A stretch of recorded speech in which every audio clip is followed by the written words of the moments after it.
Hey, how's it going, everybody? So in today's video, we're going to be taking a look at the Walmart exclusive MagnaGuard from the 20th anniversary of Revenge of the Sith. So I think the MagnaGuard is a good looking figure, but he is a little undersized and the articulation could be a little better in places.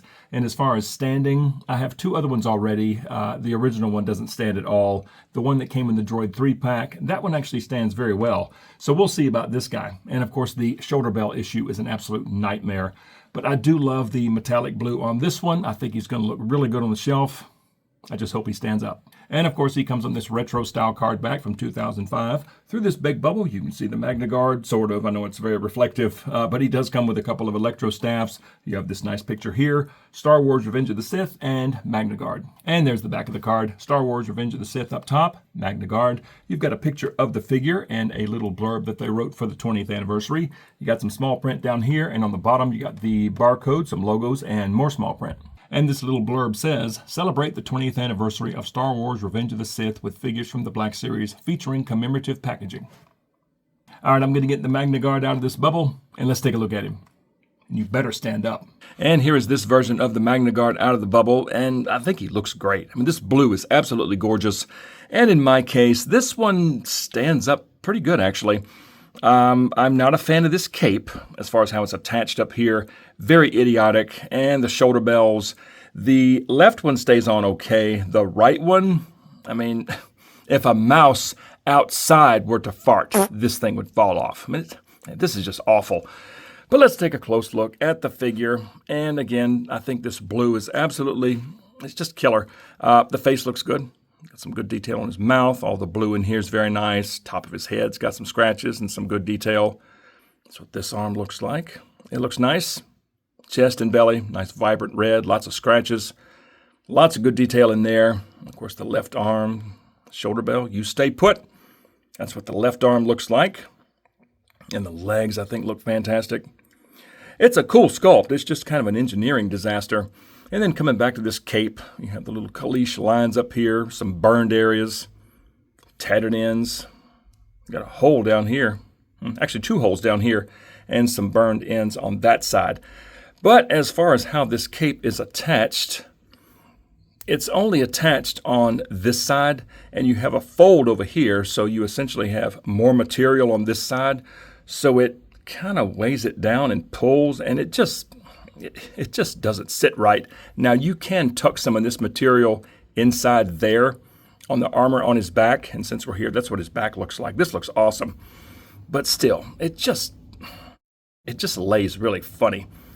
I'm just not a fan of this cape at all. But overall, I think the figure looks fantastic, and I'm happy to add this version of him to the shelf. And as far as articulation, I'll just touch on this really quick. So up here at the head, you've got some motion at the base of the head as well as down here in his chest. So he's actually got some pretty good range there.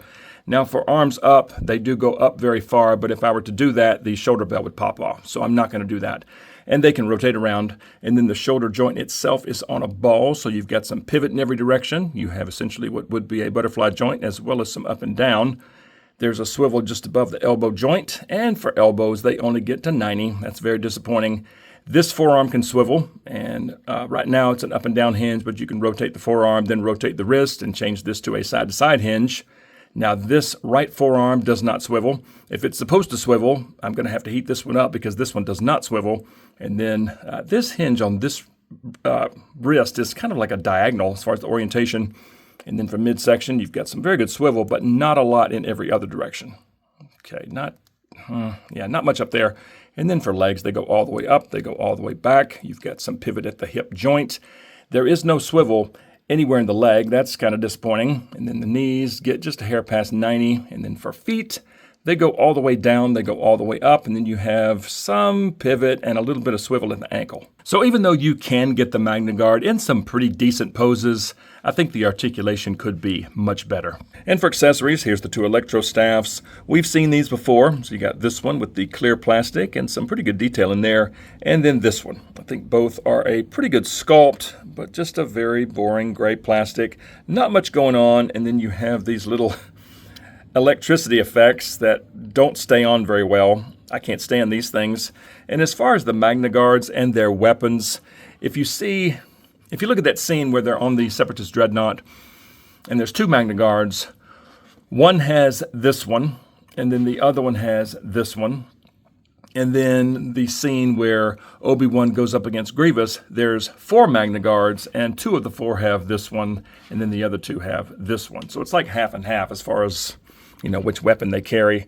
I think I'm going to use this one right here for this guy because the other 2 MagnaGuards that I have on the shelf, I have them both posed with this one. So I'm going to mix things up a little bit and use this one for this fella. So let's see how it looks in his hands. And here's the staff in the right hand, and it is kind of tricky to get it in. You have to like snake it through his fingers. But once it's in, it's very tight, and as you see, it's a little warped. In fact, both of mine are warped. They're both very soft. Not a fan, and of course, as soon as I started posing him, the shoulder bell popped off, so I'm just going to leave this off for now.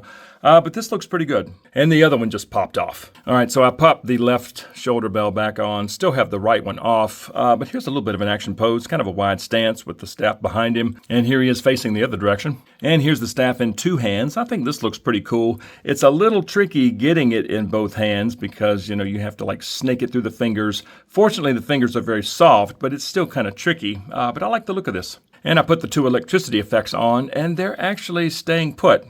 I'm very surprised. Now, I don't want to go through a bunch of poses with the MagnaGuard because I've already reviewed this figure twice, and I'm not going to go through posing him with this weapon. I mean, you can imagine.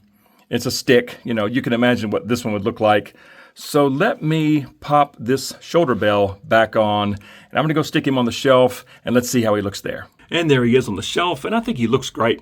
I mean, the blue is very nice, and the electricity effects are actually staying put.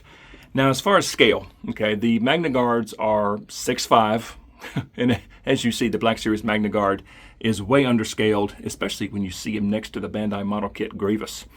Yeah, he just looks tiny, but he does look good.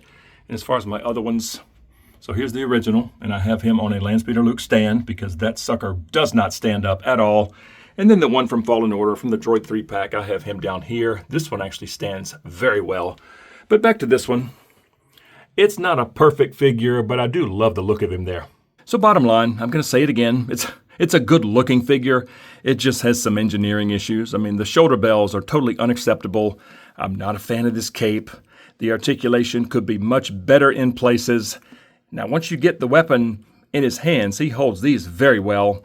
And he is pretty poseable despite having some articulation issues. But overall, just like I said, I'm happy to have it for the shelf because it does look great. This blue is just super cool. But just like always, I would love to hear from you all, so comment below and let me know what you think of this 20th anniversary of Revenge of the Sith MagnaGuard. And if you enjoy videos on Star Wars The Black Series, smack like and subscribe if you're new, and don't forget to turn on notifications. I would certainly appreciate it. And something else that I would love for you to consider, and that is joining the channel. It is the 112th Battalion. It's only 99 cents a month. You'll get sneak peeks to upcoming videos and custom emojis and loyalty badges, and even some exclusive members-only content. I would definitely appreciate that. But just like always, thank you guys so much for watching.